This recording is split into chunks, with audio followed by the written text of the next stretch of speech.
For some, that first Formula 1 win comes so easily. Lewis Hamilton won on his 7th start, Ayrton Senna his 16th, and Michael Schumacher his 18th. But others have to wait. And wait. And wait. And sometimes wait some more. Sergio Perez's victory in the Sakir Grand Prix makes him the newest addition to the club of drivers who had to be enormously patient before standing on the top step of the podium. No wonder he said he wanted to make sure he wasn't dreaming before starting to celebrate properly. So what better time to count down the 10 drivers who took the longest to get their first Grand Prix win? For the purposes of this ranking, we are counting only race starts, so if they failed to qualify or were classified as a did not start, it does not count towards their total. 10. Jean Alesi, 91st start, 1995 Canadian Grand Prix.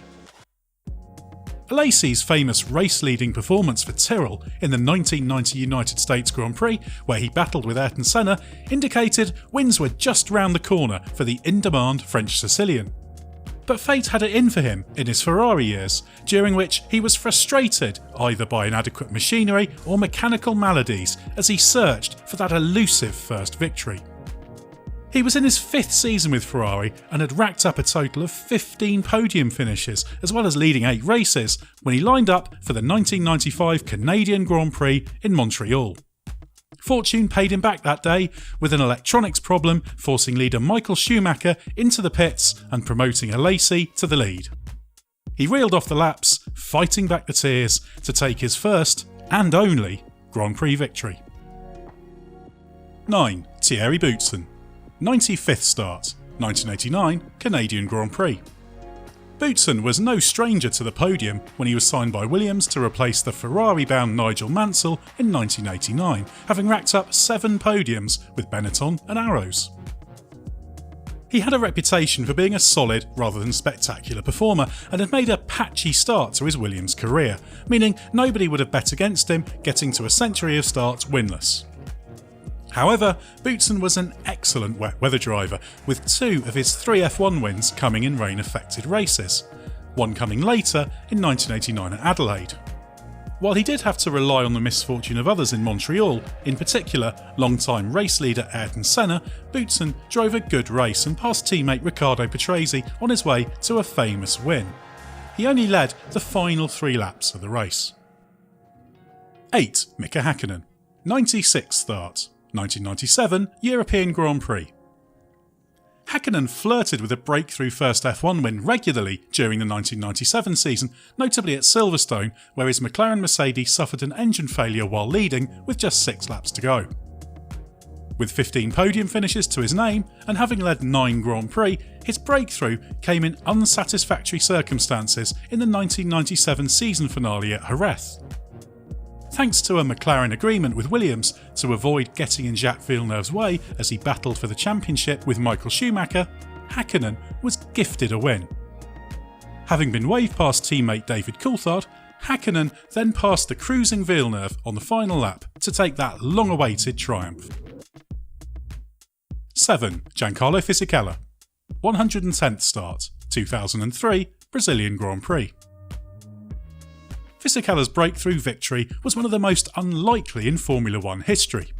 Although he qualified 8th for the 2003 Brazilian Grand Prix at Interlagos, the Jordan EJ13 was one of the weakest cars that season and needed a miracle to win. That miracle came courtesy of the race's own Gary Anderson, who opted for an unusual fuel strategy with Fisichella. Anderson realised that a red flag was very likely given the conditions and that the race would not be restarted, but full points would be given had it reached 75% distance when it happened. So by pitting Fisichella under the early race safety car on lap 7, the car had enough fuel to get into that window. Sure enough, Mark Webber crashed and Fernando Alonso collected a wheel shed by the Jaguar, leading to the race being stopped. Fisichella had just taken the lead at this point and was ahead on lap 54, which proved to be crucial on countback. It's just a shame that it took the FIA several days to realise this, having initially awarded the win to Kimi Räikkönen. 6. Nico Rosberg, 111th start, 2012 Chinese Grand Prix. Rosberg, in his 7th F1 season after spending his first 4 years with Williams, had 5 podium finishes to his name when he lined up on pole position for the first time at the 2012 Chinese Grand Prix. With teammate Michael Schumacher alongside him, the stage was set for the first victory for the revived Mercedes team that would go on to dominate F1. Rosberg claimed a comfortable victory, although Schumacher retired after a wheel blunder at his first pit stop. 5. Jenson Button, 113th start, 2006 Hungarian Grand Prix.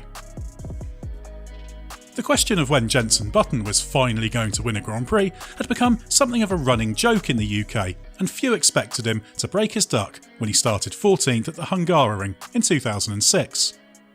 But the Honda driver was only down there thanks to a 10-place grid penalty for an engine change. In a rain-affected race, Button drove superbly and climbed to second by staying on track during a safety car period, then having the pace to hold position despite a subsequent fuel stop.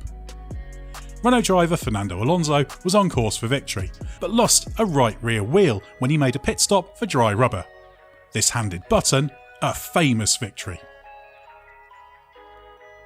4. Jarno Trulli, 119th start, 2004 Monaco Grand Prix. After making an explosive start with Minardi in 1997, Trulli toiled away with Prost for 2.5 seasons, then had 2 disappointing campaigns with Jordan before landing his big break with Renault. His day of days came at Monaco in 2004 with a stunning lap to take pole position, which was no surprise given how quick he was on the streets of Monaco every time he raced there. He took pole by 0.360 seconds ahead of Ralf Schumacher, producing stunning speed through the final sector of the lap in particular.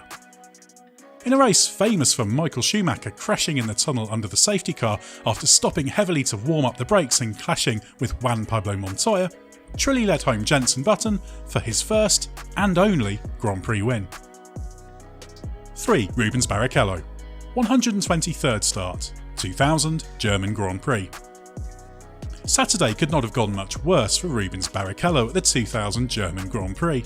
In fact, he described it as the worst day of the year, thanks to having to qualify in teammate Michael Schumacher's patched-up race car at Hockenheim. Schumacher was in the T-car, having crashed in practice earlier that day. A combination of rain and traffic meant Barrichello could only qualify 18th, but he opted for an aggressive 2-stop strategy on race day and charged up to 3rd after 15 laps. His strategy meant that he needed a bit of luck, which came when Robert Saley, a former Mercedes-Benz employee, walked onto the track by way of protest. Barrichello was able to take his second pit stop and took the restart 3rd, staying out on slicks while Jarno Trulli and Mika Hakkinen pitted for wets, to take an emotional victory. 2. Mark Webber, 130th start, 2009 German Grand Prix. Mark Webber was justifiably regarded as one of the best in Formula 1, but had yet to have the machinery to win during stints with Minardi, Jaguar, Williams and, initially, Red Bull. His half a dozen podium finishes proved he was a driver capable of pulling big results out of the bag, and when the Red Bull team hit its stride in 2009, with Sebastian Vettel taking its breakthrough win in China earlier that season, Webber's maiden win wasn't far behind. Webber started from pole position at the Nürburgring, but a wheel-banging moment with Rubens Barrichello earned him a drive-through penalty and surely ensured he would not win. But Webber was equal to the challenge and eventually won by almost 10 seconds from Sebastian Vettel. 1. Sergio Perez, 190th start, 2020 Sakhir Grand Prix.